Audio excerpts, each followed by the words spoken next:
Greetings, mech warriors. Hello, ladies and gentlemen. This is TTB speaking, and welcome back to another episode of German Mechgineering, the daily show where we build cold-hearted, humorless, stompy robots for maximum effectiveness and efficiency on the battlefields of Mechwarrior Online. And today, guys, it's Dire Wolf Ultraviolete time. And since a lot of you guys have been asking for the 8 LB2 build, well, here it is. So, looking at this mech, as you can see, you have to expose about 60% at least of your mech to be able to shoot at targets. So this thing has to basically be completely on the field when you're trying to engage your enemies. But there is a thing though. This thing is really good at engaging the enemy, because the DPS that this thing churns out, not many mechs can stand against that. So let's have a look at the build. This is the build we'll be using today. It is very similar to my 8 AC2 build. In fact, we're only switching out the AC2s for LB2s, and we're switching in a lot more armor, and that is basically it. Now, do take note, we're removing a lot of armor from the legs and from the arms. If you don't feel comfortable with that, you can go ahead, you can just drop each half ton of ammo in each arm, armor up the arms a little bit more, maybe armor up the legs a little bit more, but I found that with this mech, look at the hitboxes, guys. Just check the hitboxes here real quick. And you'll see that the area that this mech gets hit is mostly CT. Even if you twist to the side, it's all mostly CT. To be hit on the arm, you have to get hit on this thing over here. So most hits that you take with this mech are either CT or side torso, or if you're getting lurmed and you're walking, onto the legs, funnily enough. But the arms, most of the time, they stay on. The first thing that you actually lose on this mech is either your CT directly or your side torsos. Now we've got LB2s, we've got a lot of ammo in this thing, and that is all you need to have, guys. This build is as straightforward as it gets. You only need 2 firing groups, 1 firing group to fire everything, and 1 firing group to fire just the arm-mounted LB2s, in case you need to aim at something below you or very much above you. For example, if you're trying to shoot on a UAV, which is going to be very uncomfortable to do that with LB2s, because you're not going to hit. Okay. Let's have a look at the build for this mech. And what we're doing here is we're taking maximum cooldown and heat gen and range, plus magazine capacity 1 and 2 in the firepower tree. We're taking full survival tree, except AMS overload, of course. Nothing in mobility, jump jets operations. 4 points into sensors to get advanced zoom so that we can use our range. More on that in a sec. And then I went to go with double airstrike here. What you can also do is add a UAV on top of that, or a cool shot. I'll leave it up to you.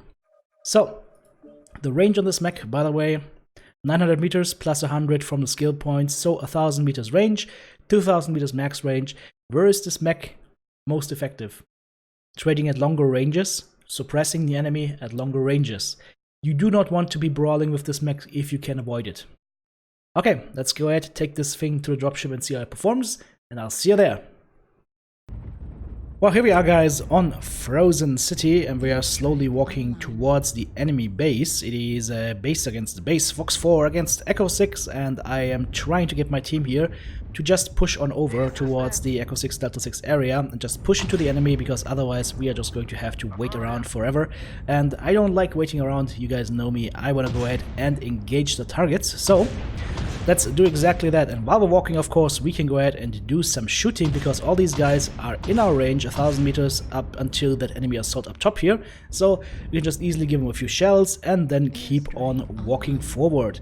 Now I've got some teammates with me, slowly but surely some other mates are joining in as well. And it looks like we're going to have a big battle in Delta 6. Now, what do we need to do for this? Number one, we need to find a good spot to fight from, and we need to find a spot that has a little bit of cover to at least one direction, so that we can focus our attention and our weapons onto a specific target.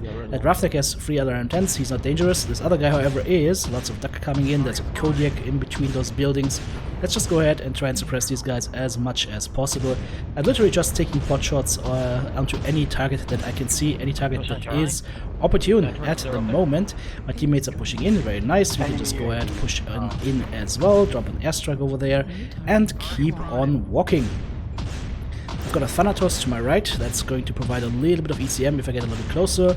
The enemy Roughneck Powerhouse up there, he's fleeing for his life right now, and we are switching over to that enemy Dire Whale, target Juliet, and keep massaging him with our LB2s. Now the cool thing is, or the good thing is about this mech, that it runs very cool. As you can see, we can keep this fire going for a long time.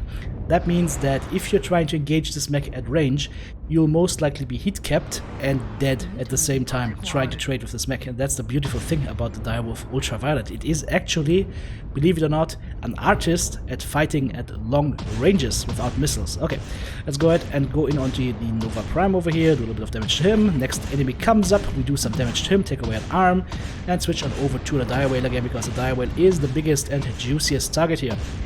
Now, as you can see, no damage on the arms so far, but a little bit of damage to our left side torso.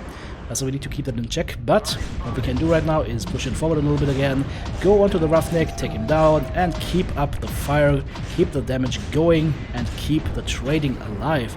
And my teammates right now, they're pushing a little bit on the left flank, and I'm hoping they will just push through right now, because we've already killed 6 of the enemy and lost no one, which is really good. That means that our push was very effective. Yeah, the Bushwhacker is ready to drop. Let's go ahead and assist our teammates here so that he can't kill my buddy. Come on. There we go. Shoot right in the back. And we walk on forward, going onto the Arctic Wolf now, dishing out some more damage to him, and maybe taking away a side torso or his life. We'll see. Nope, I took his arm. Alright, well, it's a disarmed Arctic Wolf that has an LB20 still. Just a walking LB20, but that's alright. 4 more targets remaining. There is the Nova from before. He's lagged. He's dead. Oh, that looked brutal. And there's the Kodiak from the beginning of the match, but he didn't have any more health left. We hit him very well at the beginning of the match, so that was basically RIP. And, well, that's just an Atlas. Lonely Atlas 7D with a weird setup, but he's just rolling down the hillside. And that is it, 12 kills to 0. That was a big stomp. By the way, ammo was perfectly in check. 1 killing blow, 9 assists, 1 solo kill, 3 KMDs, 1200 damage done, and 6 components. Check it out, guys. If you enjoy this content, check out my Patreon page, become an active member of Team TTB. Beautiful round. Let's jump right into the next match here, and we are here on HPG Manifold. And by the way, guys, if you like, for the MWO connoisseurs around you, you've probably noticed that there was no timestamp on the score screen, and that is because these 2 matches have been lying on my hard drive for about a year or so, but it doesn't matter. The mech is still the same, the weapon systems are still the same, so we can just go ahead and just enjoy them together, because I don't know what's gonna happen. I just know it's an Ultraviolet game that I saved, so something good must be happening in it, but we'll find out, shall we?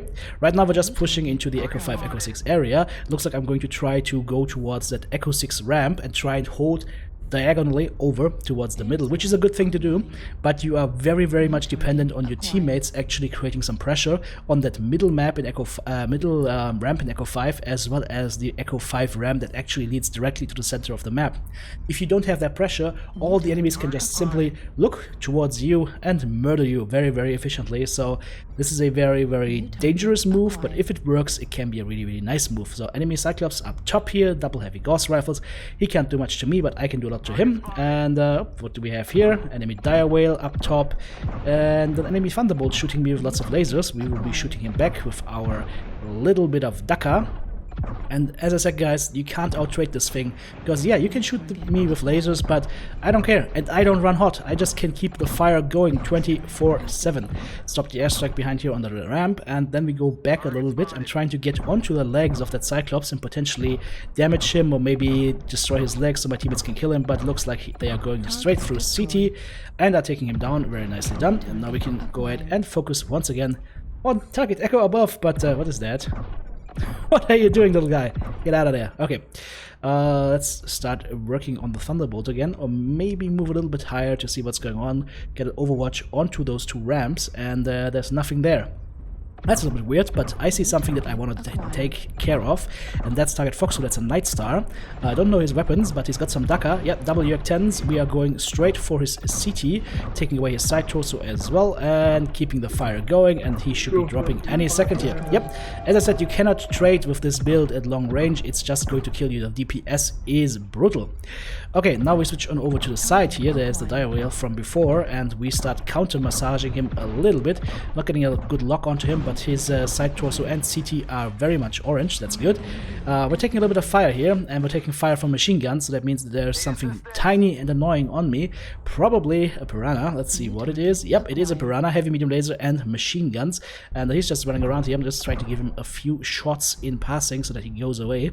And we are going to go back and resume our original position. Now, our team is a little bit spread out right now. We have a few of our lighter mechs in Echo 5, and we have 2 assaults here on the sidelines, which I don't like, but I can't really help that right now. I have to hold this position. There's nothing else for me to hold and nowhere else for me to go.